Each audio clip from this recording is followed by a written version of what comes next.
guys to today's 7 on Sunday.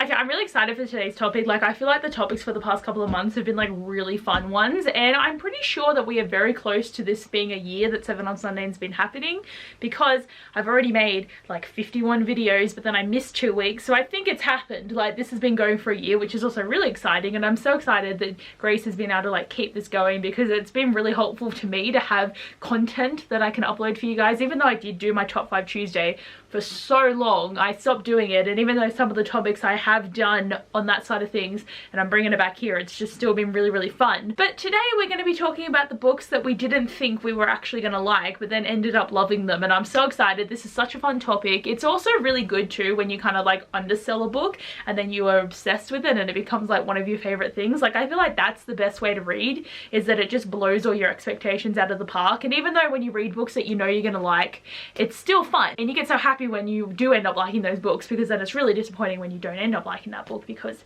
it was meant to be great and it was shit. But I'm just excited to talk about the books that I was just pleasantly surprised by the fact that they were really good. First one is Take 3 Girls by Kat Crowley, Simone Howell and Fiona Wood. If you guys have been with my channel for a while, you would know that I did not want to read this book. I got it in a YA Chronicle box like couple of years ago, and I thought it sounded so boring. I was so disappointed. And then I had to do a readathon, which was like kind of like a buzzword thing, and the buzzword was girls. So I had to find a book that had girls in the title, so I found this one and I decided to read it, and I fell in love with it. And I'm just so shocked by how much I didn't want to read it to how much I ended up really loving it. Like, I feel like it's got a lot of good messages. It was written really well. It has like a really big impact of friendship and, you know, what girls go through that a lot of books kind of like glaze over for storytelling because I don't want to get into it. This one has issues that it talks about, and it's just done really well, and I highly recommend it if it's sitting on your shelf because you also got it in a YA Chronicles or you just decided to buy it. But it was a really good book. Next, I want to talk about Nevernight by J. Kristoff, and honestly it has been an age since I've mentioned this book, and I still haven't bought the 3rd book because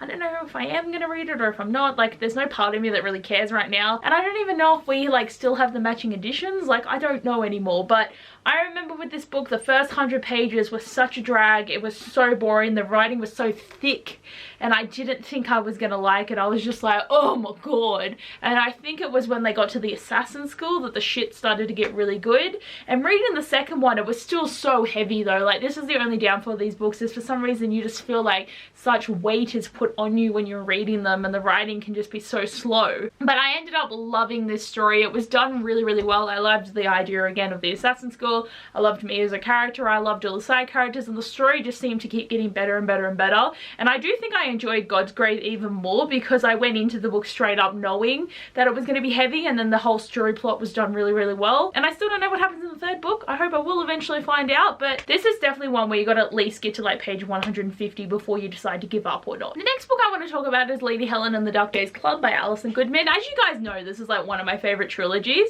but when I first picked it up, it was really hard to get into again because the writing is so dense and thick, and the author really took the time to describe, like, you know, getting dressed for like 12 pages and getting food for 12 pages and getting all this stuff done for so long, that I just felt like there was so much descriptive writing that I was like, oh my god.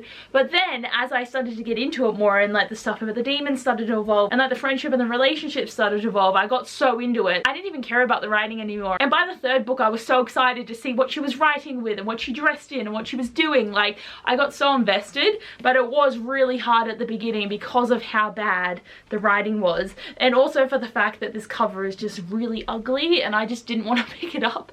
And I know that's not a good excuse, because the thing is, like, you should be looking for what's inside the book, but like sometimes the covers just don't look like appealing at all. But I loved this trilogy so much, and I'm so glad I kept going with it, because it's just, oh, like the 2nd and 3rd book, like the angst and torment, so good. Next, I want to talk about Frostblood by Abbeyleec, and the main reason for this is I wasn't sure if it was going to end up being kind of like a dumb paranormal story where there was insta-love and everything is really tropey, and like there's a lot of books that are all very similar, and we've gotten to the point where we just kind of don't want to keep reading these same stories sometimes. And like, yeah, there's going to be good ones, but most of the time they are just the same, and it just gets very boring very quickly. But Frostblood, I feel like, is just above the crowd. Like, I really enjoyed this. I really love the relationship. I really love the magic system. I'm like, yeah, yes, there is times when the main character made really dumb decisions, and they do the shitty thing where in the second book they bring in that potential love interest, and now the main character has to be like, do I want to be with my love or this new guy? What do I do? Which is like the plot point of every book ever, and most of the time they end up staying with the person.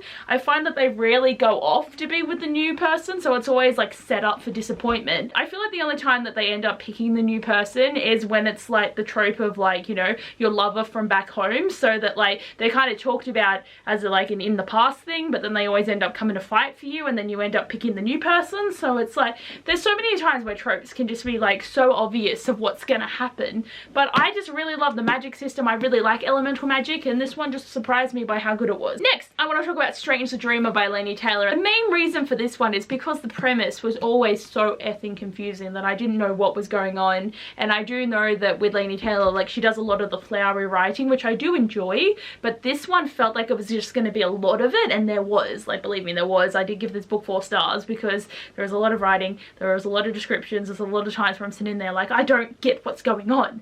But I loved Laszlo so much, I love Sarai, I love the characters so much, it was just done so well, and I really was setting lower expectations for myself in case I was disappointed, and I just was pleasantly surprised by how good this was. I had a fun time, it was really good. I didn't enjoy the sequel as much as the first book, but still, it's a solid duology and one that I definitely recommend. Next, I want to talk about Anna and the French Kiss by Stephanie Perkins, and this is based purely on the fact that I was not a contemporary reader. I used to hate the idea of contemporaries. I needed all of my books to have that magical element of something. It had to be like vampires or a magic system or in a different world. I couldn't read books about normal people because I thought that was hella boring.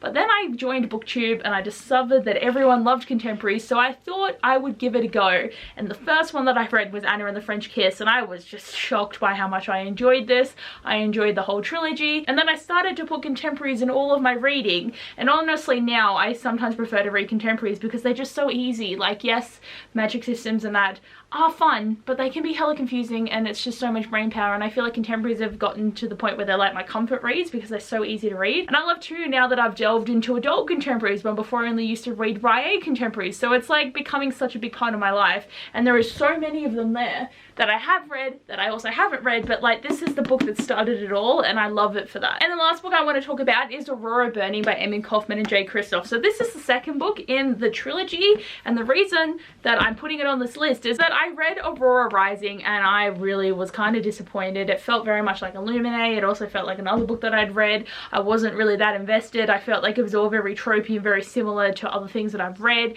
It didn't wow me, and that was really annoying for me. But then I did buy the second book and I was kind of like hesitant to read it, but I did want to pick it up to see what was going on, what was all the fuss. And this book has just shocked me by how much I enjoyed it. Like, they went away from the tropes, they decided to have their own story here, and I just loved where each character's path went. And there's some things that annoyed me, like I am really annoyed that Aurora and Kel actually pissed me off so much in this book, and I feel like their whole thing just kind of crashed and burned for me. Like, I'm just not invested in them anymore. But like all the other characters, I'm so invested in their stories, I'm so invested to see what's gonna happen, and I can't wait for the third book. And like, we've got the title and the cover now, and it's coming in November, and I really want to know what's going on. But like, the first book I gave 4 stars to, this one got 5 because it was so good. And the cliffhanger though is killing me. Like, I need to know like what's going on. I'm just shocked by how attached I am to this series now, and it's just really fun. There's a lot of heavy hardcovers here. I haven't lifted up a pile of books for ages, it feels like. Need to get like the workout back. Oh guys, that is all for today's video. I hope you enjoyed, and like, oh god, like I love these ones so much. These topics are so good. I've enjoyed doing them so much, and I can't wait to see what we have for the next month. But anyway guys, thanks for watching. I hope you enjoyed, and I'll see you guys next time. Bye!